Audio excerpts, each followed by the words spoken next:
Hello guys, it's Peter from PS Sound, and this is another nice little short explanation video showing what happened in this beautiful Taycan in a better color than the previous, right? Was it your choice or it was your choice? Okay. So some of you remember that we had a project in a Taycan that we didn't title as a Porsche Taycan project back in the day, into 21, was it 21? Yeah. And we tried to keep it quiet. We didn't want any interest coming in and potentially hearing anything back from Porsche. Although, did you take the old one back? It's going back now. So they don't know yet what was in it. But to be fair, they know. They know. Yeah. Oh, they saw it. Yeah, I showed it. And they didn't complain. Yeah, they loved it. So that's the interesting thing, that we were really worried before how Porsche and warranty and all those things would work out when you do a custom build in a car. And yes, in the last 3 years it went well, and now we ended up transplanting that system into a new model. Some people, don't get it, don't understand it. But I guess it's just one of those things that when you have a business, you want to have a car on lease and you want to put it through the business, then it's not worth keeping it for longer than the actual contract.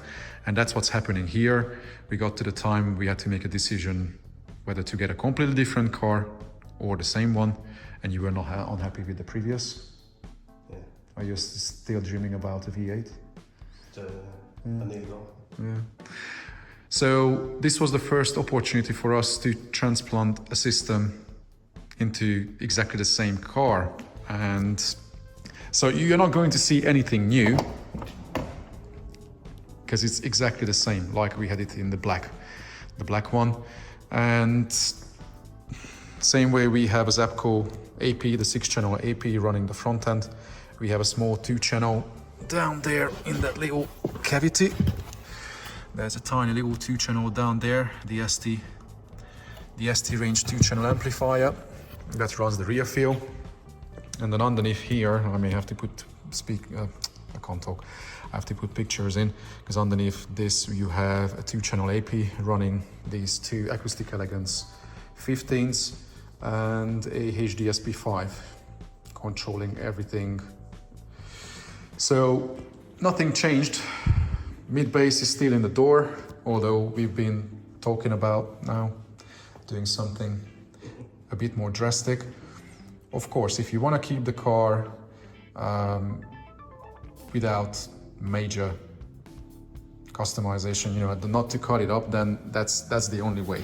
You have to use the factory location, and the 8s actually work very well in these doors compared to what you can expect from a door. That's the thing. But when you compare it to a solid mid-bass installation, like you have an enclosure on the door or you have kick build, whether it's a sealed enclosure in the kicks or IB, then a door application just, I don't know, doesn't tick all those boxes, and it cannot keep us happy anymore when we have better performance from other mid-bass installations. So yeah, we will do something about that, especially now we know that Porsche doesn't want to kill us. We can respect the car and we can keep them happy too. And here, this was the simplest transplantation ever, because the old car got factory grills back onto the dash, factory pillars, and that's it. The whole build came out in 14 hours that we built in almost 250 hours. And then now, this build went back in 50 hours. So yeah, this is probably the quickest ever install at this level. But it could only happen as the first install was done really well.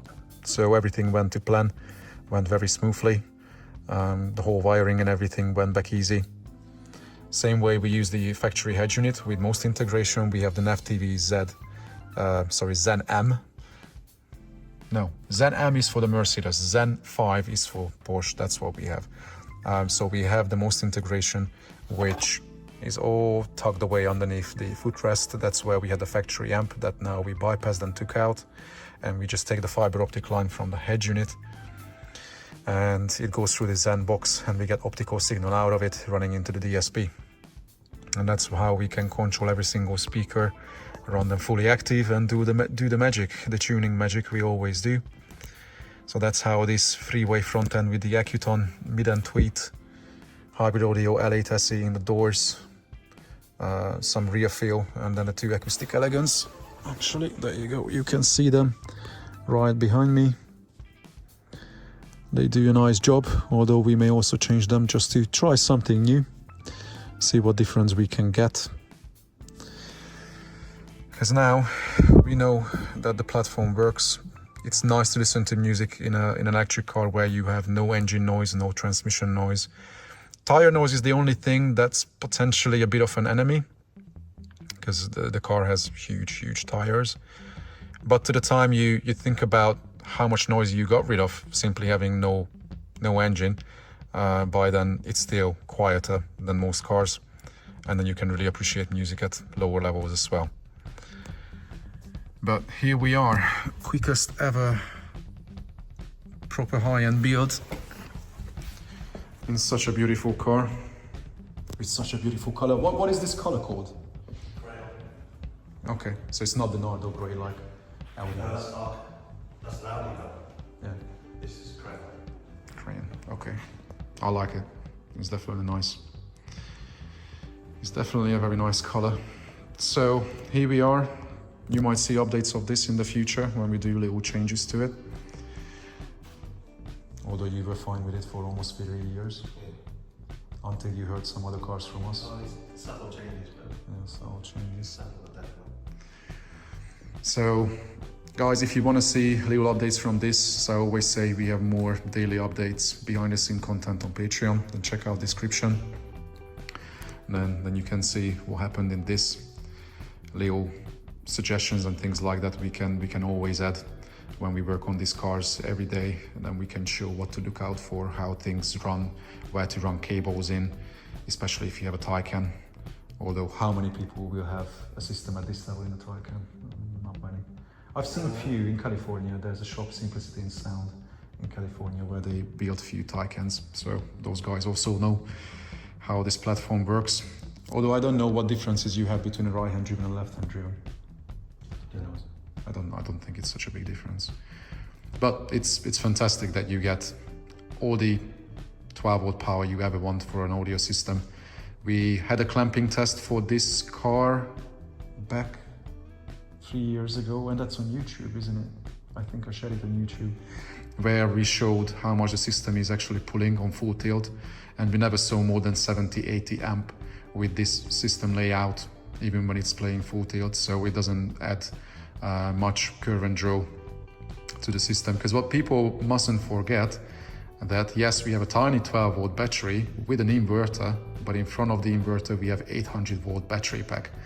So when people say that, oh, now you add all this power to the car and then it's going to drop your range, actually it doesn't affect it at all. When we played it for 8 hours, it only pulled down, I think, 4% from the range. But you never drive the car for 8 hours. I think 4 hours is the maximum you can drive it before charging. So then that's 10, so half of the 4%, you lose 2% from your range, just having an aftermarket audio system like this, especially when you play it properly. That's nothing. You don't notice it, honestly.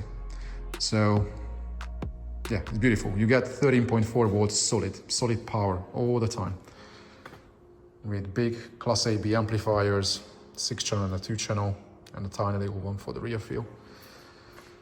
It just does the trick. All right, I'm gonna cut it here, guys. Hopefully you like the little update on these Taycans.